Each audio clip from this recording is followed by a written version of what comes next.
Bienvenue mes amis à une nouvelle émission de Formidable Sable. Aujourd'hui, notre formidable sable va nous permettre de visiter un village un peu éloigné de Jérusalem. Il s'appelle Emmaüs.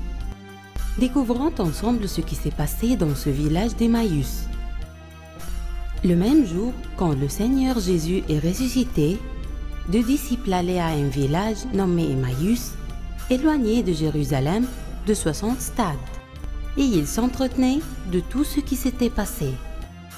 Pendant qu'ils parlaient et discutaient, Jésus s'approcha et fit route avec eux, mais leurs yeux étaient empêchés de le reconnaître.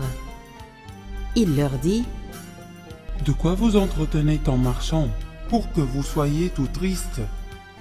L'un d'eux, nommé Cléopas, lui répondit : « Es-tu le seul qui séjournant à Jérusalem ne sache pas ce qui est arrivé ces jours-ci ?» Quoi ?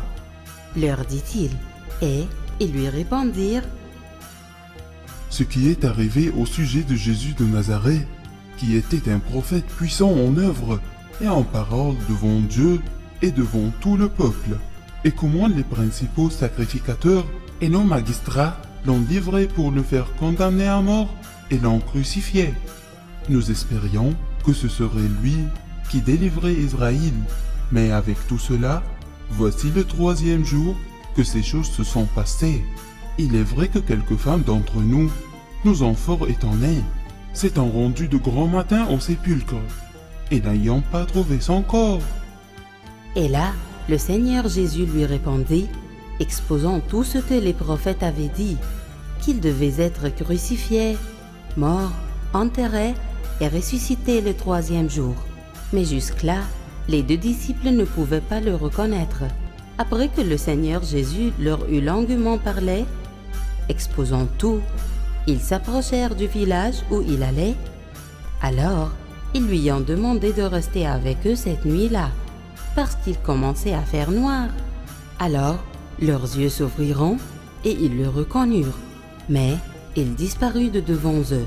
Se levant à l'heure même, ils retournèrent à Jérusalem et ils trouvèrent les 11 et ceux qui étaient avec eux. Et ils racontèrent ce qui leur était arrivé en chemin et comment ils l'avaient reconnu au moment où il rompit le pain. Nous aussi, mes amis, nous devrions dire à tous les gens que notre Seigneur est vivant. Il a été crucifié, mort, enterré et ressuscité le 3e jour. Et il a vaincu la mort pour que nous puissions avoir une vie éternelle avec lui. Et voici, c'est la fin de l'histoire d'aujourd'hui. À bientôt à l'histoire prochaine de Formidable Sable.